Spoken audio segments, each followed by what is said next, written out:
Hi guys, and welcome back to Pass and Move. And for today's episode, we're back with the Champions League.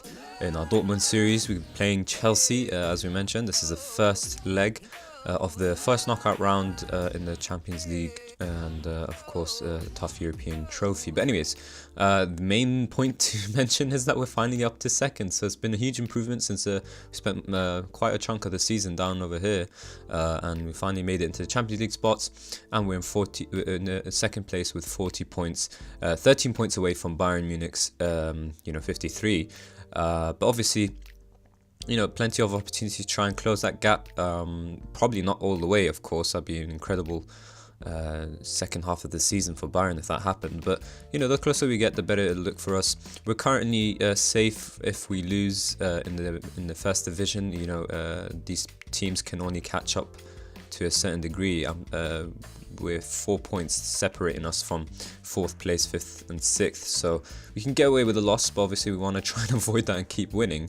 But the main thing here today is just Champions League. We'll talk about the first division in the schedule. So since that last episode that we showed you was the one against Leverkusen, we managed to actually beat all three tough fixtures that we talked about. So BMG, Wolfsburg and Bayern as well. It was good to beat them once more. I think we beat them in Super Cup, drew against them in the first division at home.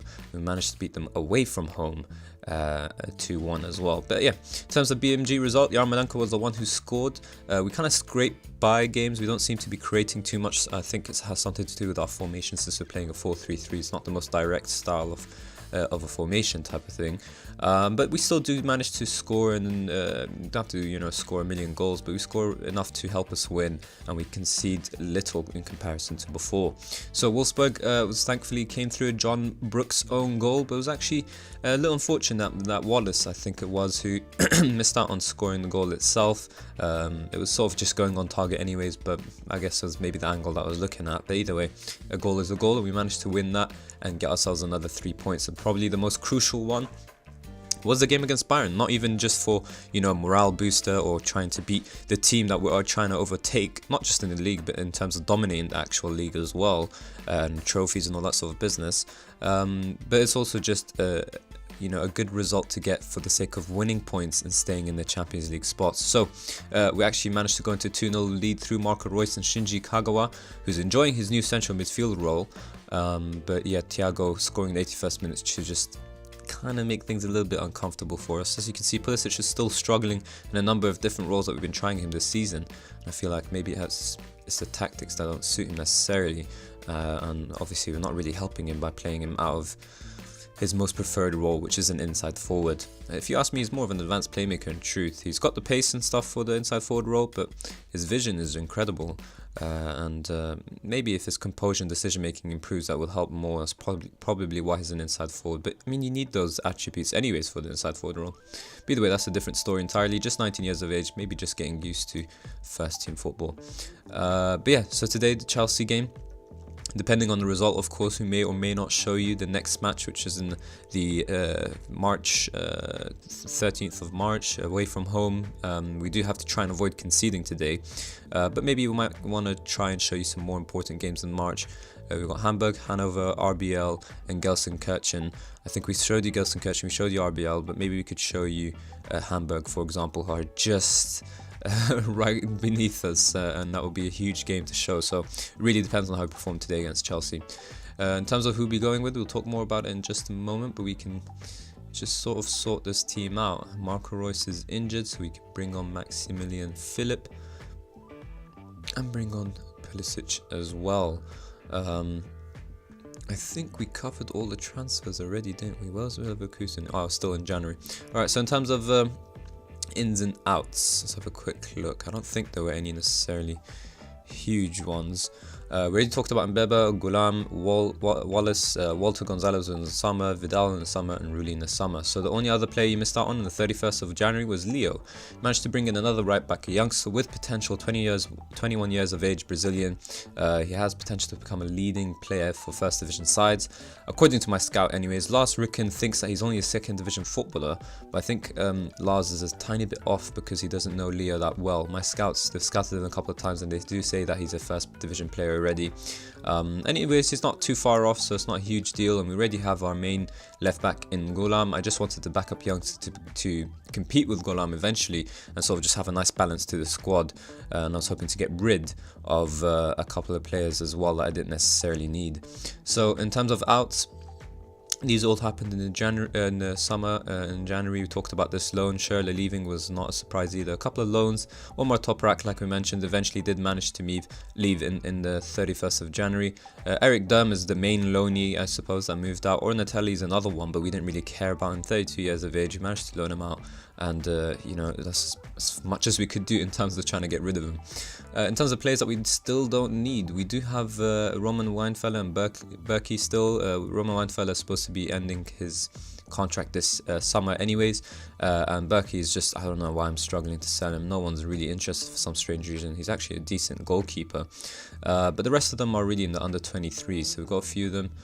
Have a quick look. Park Jo-ho is still someone struggling to get rid of, but his contract ends in the summer as well. Schmelzer, he's wanted by Liverpool, but no one necessarily wanting to buy him. I think he's a bit of a miss in terms of personality and leadership in the dressing room, but I feel like with Golam on our team now, we can really give him a true go at the left back spot and move on Marcel Schmelzer since we brought on Leo, and that way it's a better balance. We have a leading player for the first division side and a backup youngster with potential as well, and I think that's a little bit better than having Golam and Schmelzer, who may not really be happy with rotational football anyways. Subotic is another one, but as we mentioned, he's leaving in summer as well. Biner, that's kind of it. I feel like Derman Road, when they come back, we'll try and sell them again. So there's still a couple of players that we could get rid of and move on and make some decent money, and hopefully use those wages elsewhere in other positions. Looks like Dennis is ready for first team football. Defensive midfielder, advanced playmaker. Once he comes back, that'll be great for us. On loan at Stuttgart. Deep line playmaker, slot in really easily in truth. But in terms of us, how we're trying to move away from those roles, if we have a look at the roaming playmaker role, it's balance, strength, a couple of things could do with some work, but he could definitely be a roaming playmaker. It helps that he comes deep to get the ball and dictates the tempo. That's a very natural natural playmaker, not even a roaming one, just playmakers in general. It's good to have the dictate tempo one at least. But I think he can definitely be a roaming playmaker if we get some of these attributes up. He could slot into our first team. But anyways, that's a story for a different day. Let's get into this Chelsea game. Pretty much fully fit squad other than Royce, and he's not even injured for that long. But like I mentioned, this is why I don't like injury prone players. Even when they're back, they're not really back, are they? And that's kind of it. We'll talk more about the first team. Alright, so huge game, of course. Chelsea are not going to be easy opposition. And especially with them playing 5 at the back, where he's Azpilicueta, Moses, Cahill, Luiz, Rudiger. They have a very solid team. We'll have to hope that our midfield dominates theirs, and we're just playing a single striker, so it's a bit of an area of concern that they're playing 3 centre-backs. But anyways, we've got Gonzalez up front. Aubameyang's sort of dropped off in terms of form. Yarmolenko, as we mentioned, is performing really well. I think he's got most assists in the club too. Incredible signing for us so far. Philip coming in for Royce, the injured Royce, as we mentioned. Castro, Götze and Kagawa are our first choice midfield, so at least that's our strength in midfield.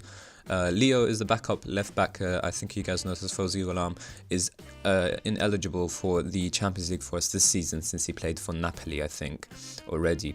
Mbeba's been as good as ever since coming in, and Papastopoulos is the player who's going to be partnering him there.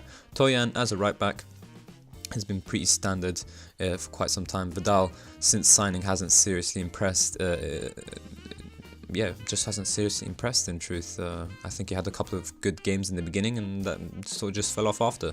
Rudy as a goalkeeper is very straightforward as well, and hopefully that team should be good enough to get a result against Chelsea. So, not necessarily favourites, not necessarily underdogs, so it's just all about motivation. So what can we do here to motivate our players? Let's go with been on a good run. And I just have to have a quick look at the tactics. I feel like maybe there's some players not in the preferred roles. Gonzalez, definitely need him as a complete forward on attack instead. Philip inside forward. Yarmolenko inside forward. Kagawa, Götze, Castro. Alright, I think we're set. It was pretty much just Gonzalez. end team talk. Let's kick off. Alright, do we still have replays on? Goals. Alright, so we are ready. And we kick off first, and hopefully we'll kick off the goals first too. Preferably all in our favour. But yeah, playing against a 3-man backline is always tough with a single striker unless you have really good movement from deep, or you've got, strike partnership, of course. I think we have decent enough depth or movement from deep. We've got, Kagawa coming from central midfield, that should help. We've got inside forwards, Philip in particular, who's an attacking inside forward. He should be able to help. Yarmolenko on support as well, should support Gonzalez himself as an inside forward. I think that partnership's quite good too. So, it's all about our runners from deep that can help us define this game. Because otherwise, that 3-man backline is just going to be very comfortable. And hopefully we can expose their, lack of real width, I suppose. Having said that, Hazard comes in from out wide and Kante's got the ball for his team. And he stretches it out to Willian. And we're going to have to do well to shut him down. Really good ball into the box. Morata. And that's thankfully just headed over. But so far, Chelsea having a decent amount of shots in the opening moments of the game. They actually are playing with wingers. I thought it was just wing backs. I can't believe I missed that. I thought it was supposed to be attacking midfielders. But either way, maybe that can help us dominate the midfield even more. Walter can't win it, but Yarmolenko picks up David Luiz's pieces. And Walter can find a good through ball into Kagawa. Can he finish? Oh, yes, he can. That's a tight angle, but you cannot doubt the Japanese international.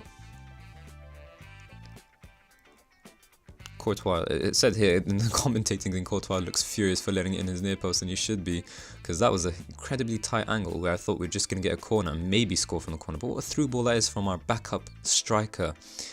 And the finish is even better. But that is what helps having a complete forward in your side instead of a poacher. Aubameyang has a decent amount of playmaking for a poacher, I suppose. I feel like he drops deep even though he not necessarily is asked to. Don't know if I could show you. Moves into channels, places shots, knocks ball from, it doesn't really, he doesn't have a player trait for it. It's not in his role description either. So it's a bit unusual that he does drop. But yeah, Gonzalez definitely does that little role there a bit better than Aubameyang does. Anyways, looks like we might not go into half-time with a 1-0 lead. We have to try and avoid conceding at all costs here. We are at home. Any away goals Chelsea scores gives them the advantage immediately. So hopefully we are the ones who can counter them. We can get the ball off Fabregas or Rudiger. Instead it's into Azpilicueta. Can we stop the cross? Nope. Morata can... I think he initially hit the post and then really couldn't really get his near post covered either, but it sort of was blasted in by Morata. It's 1-1 and Chelsea definitely have the advantage here. 2 half chances. They've had the better half without a doubt. We'll have to improve after the break. Azpilicueta though, that was a good delivery. Sort of... He's man-marked by at least like 2 players, Mbebe and Socrates, but they left Morata free. He gets his shot away and it's actually blocked initially. And Hazard is the one who scores. I thought it was Morata. Bounces in Hazard's favour really well, to be fair to him. I think my fullbacks are struggling a little bit today because they are facing against a wing-back and a winger formation, not really an attacking winger as well. Not just the standard, fullback and wide midfielder sort of combination. But we'll have to try and motivate the players even more. Let's say we deserve this, even though we don't necessarily deserve it. Alright now. Let's say you weren't very bad. Alright. I think what we could also do is go into attack. And let's also push Götze up. It's an advanced playmaker on attack. That suits us quite decently as well. The advanced playmaker on attack dribbles more than the advanced playmaker on support. So in terms of how we're trying to play with, direct players, pacey players, direct style of football, you need dribblers, you need shooters, and you need crossers. And advanced playmaker on attack can help us do that a bit more. Somehow Chelsea have scored there. Maybe should zoom in a bit, but somehow... Oh, it's disallowed. Okay, he pushed another player. That's great. I was thinking there's too many players in that 6-yard box for that to actually really count. And thankfully the match engine agreed with me. Alright, boys. Do not let Chelsea get ahead of us. shouldn't even let them concede it. We shouldn't even concede another, sorry. We should definitely let them concede another. But we need the goals to come from somewhere. Maybe it can come from our bench. Who's underperforming? Some quiet performances, but no one necessarily underperforming. Kaga was tired, but performing well, so I don't really want to take him off. Do have Guerrero on the bench, though, if necessary. Don't want Kagawa getting injured either. We need him for the important first division games. In terms of the Champions League, we met our expectations. The board will be happy anyway, so even if we go out now, it's okay. And I'd rather focus on the first division and really securing Champions League football. Decent shot there from Yarmolenko, but I think he could have put a bit more power or even sort of curve to it. But having said that, Chelsea now are the ones that are attacking. Fabregas is really deep for a playmaker. Is he a deep line playmaker? Even that is a bit too deep. Is he playing in the defensive midfield now? Have they changed their formation? Anyways, Kante to Hazard, and Hazard goes back to Fabregas. And it's Kante on the ball once more. Can we shut this sort of play? Yarmolenko doesn't even attempt to drop there. Williams met by our fullback, Leo, and Mbeba can find Leo again. He does well to get Götze. Really good through ball to Philip. I saw it, but I didn't think Götze could, and he did, and Philip couldn't finish. He sort of seemed to take that with his left foot instead of his right foot, which is a bit weird. Not just because he's right-footed, but also because he's inside forward, cutting in on his right foot, so it's all a bit unusual. But even then, Hazard has the walk. He has a walk in the park, really, and find a net from out wide. And we're in serious danger now. Going into attacking and switching our advanced playmaker into attack has definitely helped us improve in terms of shots and half chances and whatnot. But we've certainly let ourselves down defensively there. Hazard just has all the time in the world to pick his spot. And the goalkeeper can't do anything about that. That's placed just really well. Substitutions will be key now. So Toyan and Papastopoulos are both playing poorly, but I don't want to be changing defensive substitutions. We need to take off some attacking players to hopefully change this game around. We'll make two of them. We'll take off Yarmolenko for Pulisic. Take off no, Götze doesn't have anyone. Let's just take off Kagawa then, in that sense. We do need to bring Aubameyang off the bench as well, since well, to be fair to him, where's he gone? Walter Gonzalez has actually been doing okay. He got the assist, 6.8. He hasn't improved since then. But we'll take off. We'll bring him Aubameyang on definitely. But yeah, let's just change Christian Pulisic to a winger role. Suits us a bit more anyways. And you can't exactly play as an inside forward on the right when you're, well, right-footed. You're going to be cutting onto your weaker foot of the left foot. Having said that, we're reaching to the 80-minute mark. And yeah, look at that defensive. Yeah, 6.3, 6.4, 6.4. That's no surprise that three of my defenders are performing that well. Leo is actually the one who's is surprisingly playing really well. One of the top performers on the pitch at the moment. And apparently he's only a second division player, so he's not even supposed to be ready for Champions League football, but we'll take it. Let's take off Gonzalez, see what we can get. Switch Aubameyang to Poacher. Try and get him behind Chelsea here. The likelihood is the more the game goes on, the deeper they're going to play to try and hold on to their result.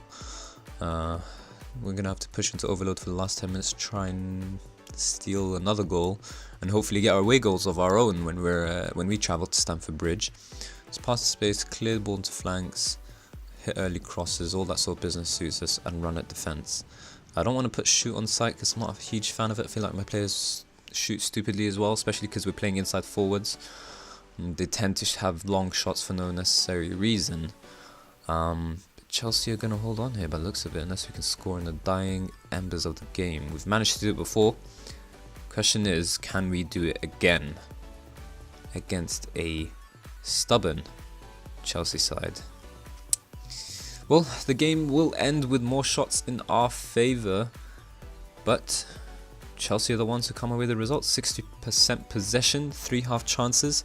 It's fairly even, but one team was definitely more clinical than the other, and both teams were relatively clinical given how there was not a single clear-cut chance for either team. And fair play to Chelsea, I suppose. Let's try and turn that around in the second leg. So I think we definitely should show you the second half of this match in March, and hopefully we have good news in the first division as well. So let's do that. Unlucky and hope the players can quickly move on for when we face Mainz in the German First Division. 7th place, but of course the gap between, second spot and the Champions League spots, as well as the, of course, Europa League spots, are not too big. We'll be safe with a loss, but we don't want anything. We want to keep pushing on Bayern and hope that somehow they drop a huge amount of points. But obviously we don't see them dropping 13 incredible points. Haven't lost at all season. Then they managed to lose to Hertha and ourselves back to back. Maybe that will help spark a poor run of form, but the likelihood is that they're not going anywhere from that first spot, the top spot in the First Division. But yeah, a couple of games to look out for until we go to Chelsea again in March. Just 3 games: Mainz, Hamburg and Hanover. If we can win all 3, you can definitely think that we'll solidify our spot in the Champions League places a little bit better. And of course, if we do get knocked out by Chelsea, we're also out of the German Cup round, so we can focus on the First Division in these couple of games here, and that will definitely help us end the season well, and hopefully continue this recent upturn in form. So 23 games have been played. There's only 34 games in the division, so that leaves us with 9, and that leaves us with about 27 points on the table. And if we can somehow hope that Bayern lose half of their points, whether through draws or through losses, that'd be great. We can have a quick look actually at their schedule. I can hope that they drop points, but yeah, they do face some tough games. Leverkusen, BMG and Wolfsburg are all tough teams who are expected to get Champions League football. Hamburg are in a great position. They're playing Hanover and Mainz like we are. RBL are tough. Gelsenkirchen, they really have very similar fixtures to us in truth. But we've already gone through these little tough ones here. Leverkusen, BMG and Wolfsburg. We already played and defeated all 3. But yeah, RBL and the rivals, we can get revenge on Gelsenkirchen. Maybe we can do another episode on that ourselves. But that'll be a different story. Let's see how Bayern continue. We'll just keep marching on and hope for the best. But anyways, in terms of today's episode, that's kind of it. So if you did enjoy it, then of course please hit the like button and subscribe for more Daily Football Manager 2018 content. And as always guys, thank you all very much for watching.